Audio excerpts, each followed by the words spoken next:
दोस्तों नमस्कार। भगवान शिव के धाम कैलाश मानसरोवर, जिसे कि शिव का निवास स्थान भी कहा जाता है, और यह पूरे वर्ल्ड में फेमस है। दोस्तों आज बात करते हैं कैलाश मानसरोवर के बारे में। ये हमारा जो चैनल है, यूट्यूब चैनल स्टोरी हिंदुस्तान, आप सभी का स्वागत है। और इसमें हम ऐसी वीडियोज़ डालने का प्रयास करते हैं जिनका कि हिंदुस्तान के लिए काफ़ी महत्व माना जाता है। तो आइए शुरू करते हैं। कैलाश जो पर्वत है उसे भगवान शिव का धाम भी कहा जाता है, और तिब्बती भाषा में इसे गंग रिपोचे कहा जाता है। और ऐसा माना जाता है कि रानी माया को गौतम बुद्ध की पहचान इसी स्थान पर हुई थी। कैलाश पर्वतमाला कश्मीर से लेकर भूटान देश तक फैला हुआ है, और यहाँ पर एक विशेष प्रकार की वनस्पति पाई जाती है जिसे कि धूप के रूप में यूज़ किया जाता है, यानी जो घरों में धूप जलाया जाता है उसके रूप में यूज़ किया जाता है। और यात्री जो भी वहाँ जाते हैं उसी को प्रसाद के रूप में अपने साथ लाते हैं। शिव पुराण, मत्स्य पुराण और स्कंद पुराण जैसे ग्रंथों में भी कैलाश पर्वत को विशेष स्थान दिया गया है। इस पर्वत की आकृति पिरामिड जैसी है और इसे पृथ्वी का केंद्र भी माना जाता है।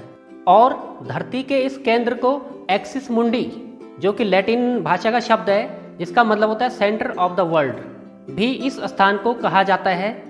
और यहाँ पर ऐसा माना जाता है कि यहाँ पर 10 दिशाओं का मिलन भी होता है, और इसी स्थान पर पौराणिक शक्तियों का भी प्रभाव रहता है। वैज्ञानिक अध्ययन करने पर यह भी पता चला है कि यहाँ पर जो कंपास होती है, जिसे कि हम दिशा डायरेक्शन को मापते हैं, वो काम नहीं करता है। यदि आप एकांत में यहाँ पर बैठते हैं तो आपके कानों में ओम और डमरू की जैसी आवाज़ सुनाई देती है, और इस आवाज़ के स्रोत को आज तक वैज्ञानिक भी नहीं ढूंढ पाए हैं।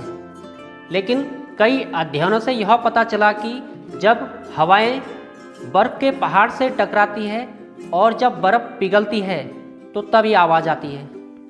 हरिद्वार और प्रयाग जैसे तीर्थ स्थलों में हर 12 साल के बाद जो कुंभ मेला लगता है, उसी की तरह कैलाश पर्वत में भी 12 साल बाद मेला लगता है। और उसी वर्ष पूरे 12 महीने जो तिब्बत के लामा लोग होते हैं वो तपस्या करते हैं। कैलाश यात्रा में हिंदुओं से अधिक बौद्ध और तिब्बती साधु मिलते हैं। वे लोग कैलाश यात्रा को बहुत अधिक श्रद्धा और विश्वास के साथ देखते हैं। अब बात करते हैं मानसरोवर झील के बारे में, जो कि कैलाश पर्वत से लगभग 40 किलोमीटर दूरी पर स्थित है, और इसे मन का सरोवर भी कहा जाता है। इसका आकार अंडाकार है और समुद्र तल से इसकी ऊंचाई लगभग 14,990 फीट है। ऐसा माना जाता है कि मानसरोवर 51 शक्ति पीठों में से एक पीठ है, और इस झील में राजहंस काफ़ी संख्या में पाए जाते हैं। और आश्चर्य की बात यह है कि मानसरोवर झील में कोई भी प्रत्यक्ष रूप से कोई नदी या झरना नहीं निकलता है, और इस झील के चारों ओर तिब्बती लामाओं के काफ़ी मठ बने हुए हैं। दोस्तों, देशबंधु अखबार ऐसा लिखता है कि मानसरोवर यात्रा जो है वो हर हिंदू के लिए एक लक्ष्य है।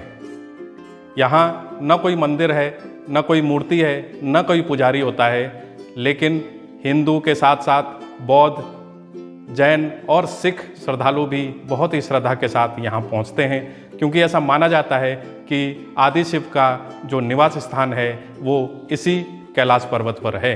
यह यात्रा हर साल जून से शुरू होकर के सितंबर तक चलती है।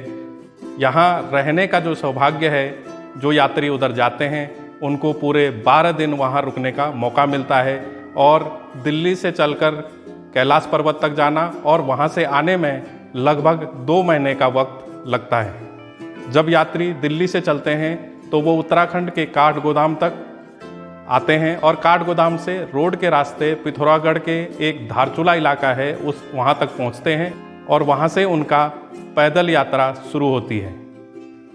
इस कैलाश पर्वत को अष्टापद, रत्नागिरी और गण पर्वत के नाम से भी संबोधित किया जाता है। दोस्तों, कैलाश पर्वत की खासियत यह है कि इसके चारों ओर से 4 बड़ी बड़ी नदियों का उद्गम होता है, जो हैं ब्रह्मपुत्र, सतलज, सिंध, करनाली नदी।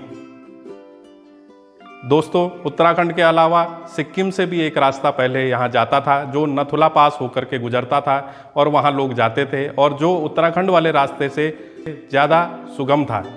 लेकिन 1962 में चाइना के साथ जो युद्ध हुआ, उसके बाद चाइना ने भारत को वहाँ जाने से रोकने की कोशिश की और वो दर्रा तब से बंद है। दोस्तों, आपको ये जानकर भी आश्चर्य होगा कि कैलाश पर्वत, जो कि माउंट एवरेस्ट से करीबन 2000 फीट छोटा है, लेकिन आज तक कैलाश पर्वत अजेय रहा।